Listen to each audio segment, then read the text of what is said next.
Hello to all the RHSI members and welcome to Blarney Castle Gardens. I'm Adam, I'm the head gardener here, and we're being filmed by Paul, our social media and marketing manager. So Paul's great with the camera, and so I'm going to give him credit for the good shots as we go along. But we really wanted just to take the opportunity to give you a few sort of updates on what's going on in the gardens at the moment, and I suppose what's looking good.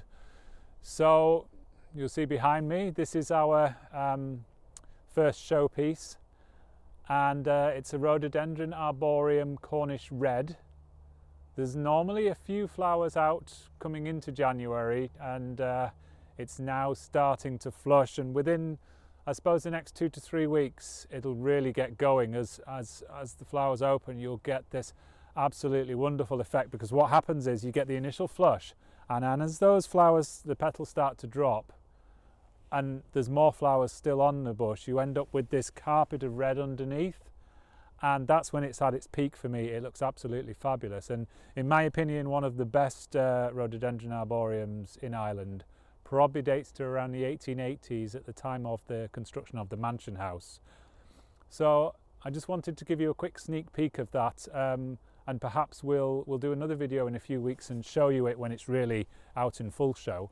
But from here we're going to go around and look at a couple of things that are coming into flower, and then I want to show you a couple of our newer developments, and I might give you a peek inside our wall garden as well to look at some of the new seedlings that are coming through.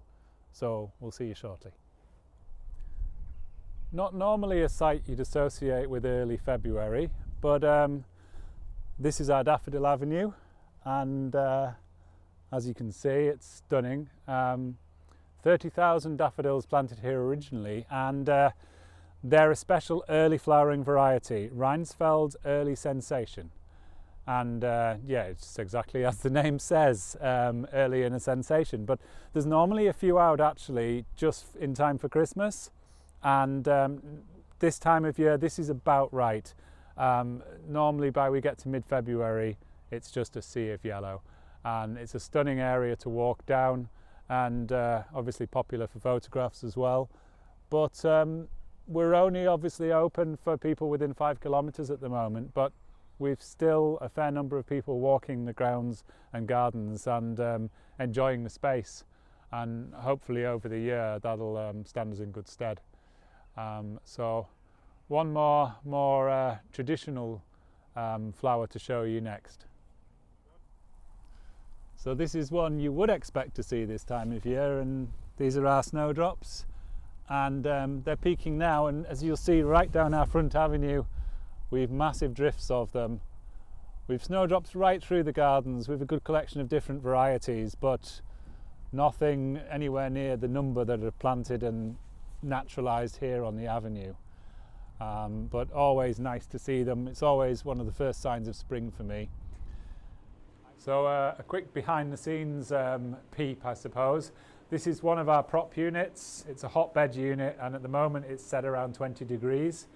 And if Paul pans in here, you can just see a lot of these are wild collected Vietnamese seeds that we've been germinating, and we have additional light because of the time of year.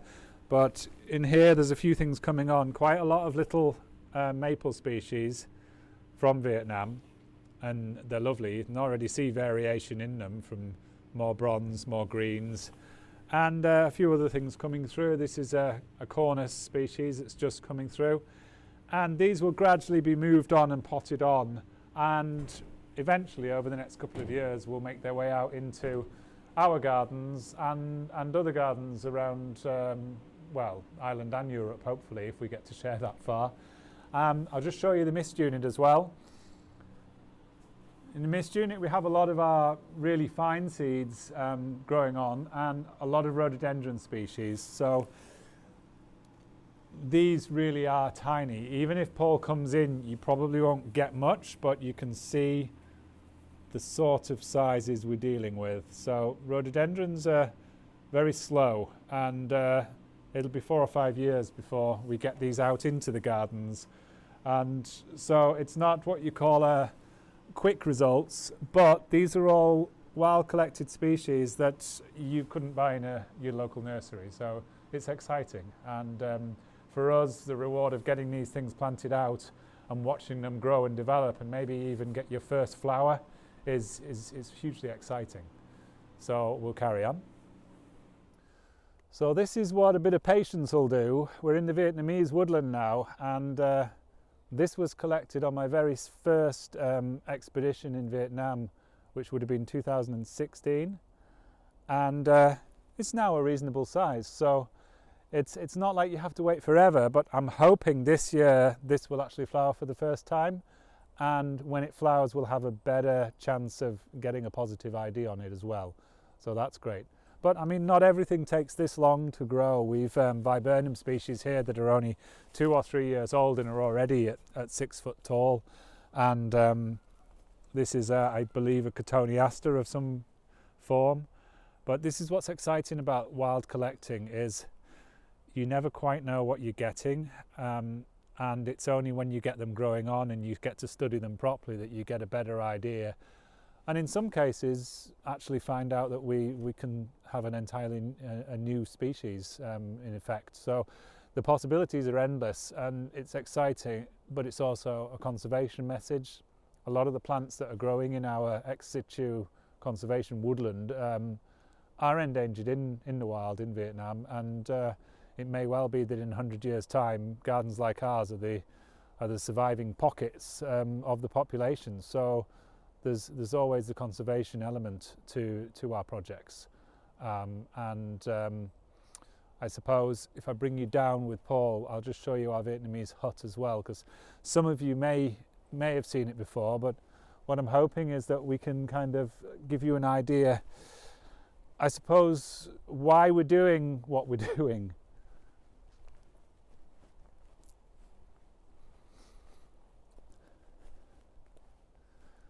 So you see in the distance, this is a cardamom farmer's hut, and in the mountains of Vietnam we actually stayed in one of these one night, and for several weeks of the year while they're harvesting the cardamom up in the hills, this becomes home to the cardamom farmers. And cardamom farming is a great income for the locals, but at huge cost to the environment, because they basically clear the hillsides of all the native vegetation, and it never fully recovers. So this is why in certainly the areas we're visiting, there are a lot of plants that over the next 10 to 20 years may well be completely gone and extinct. So it's of the moment, let's say, and the time is now to actually act. So we'll have a quick look inside.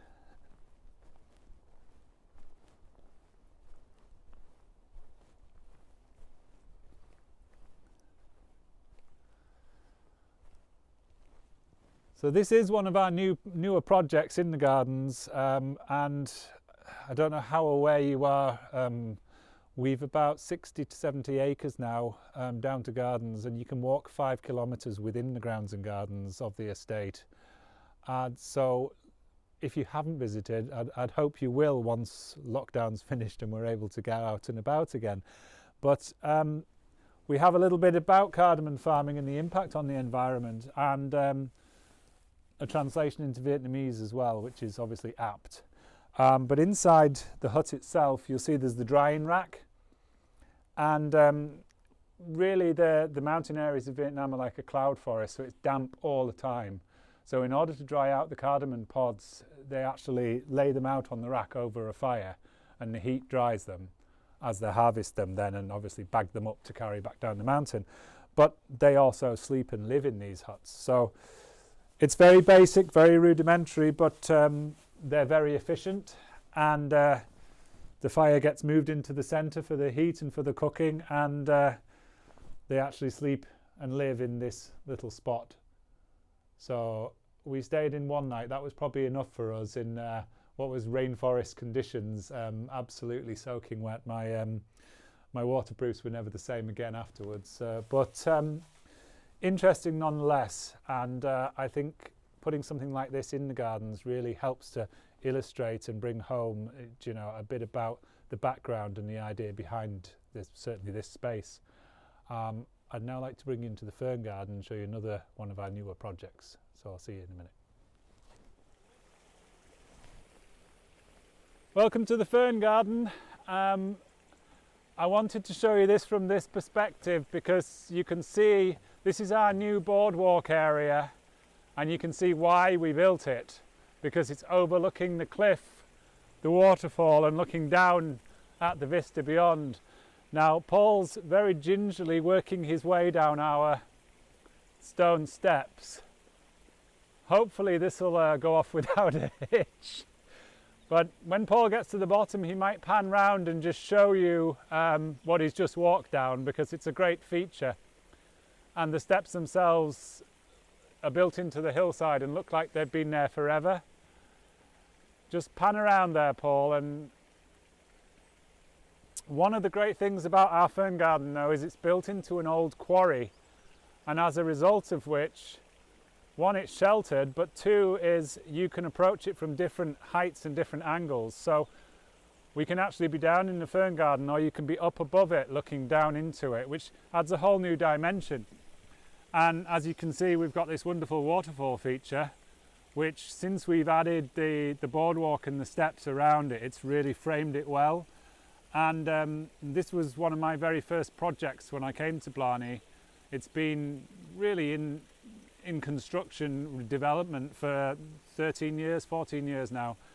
And we're adding all the time to the gardens, and this is still, I think, my favourite area. And perhaps in a few weeks we'll return and show you a few more spots of interest. So I hope you've enjoyed that, guys, and hopefully I'll see some of you here in the gardens, if all goes well, in the coming year. So thanks very much, and bye-bye.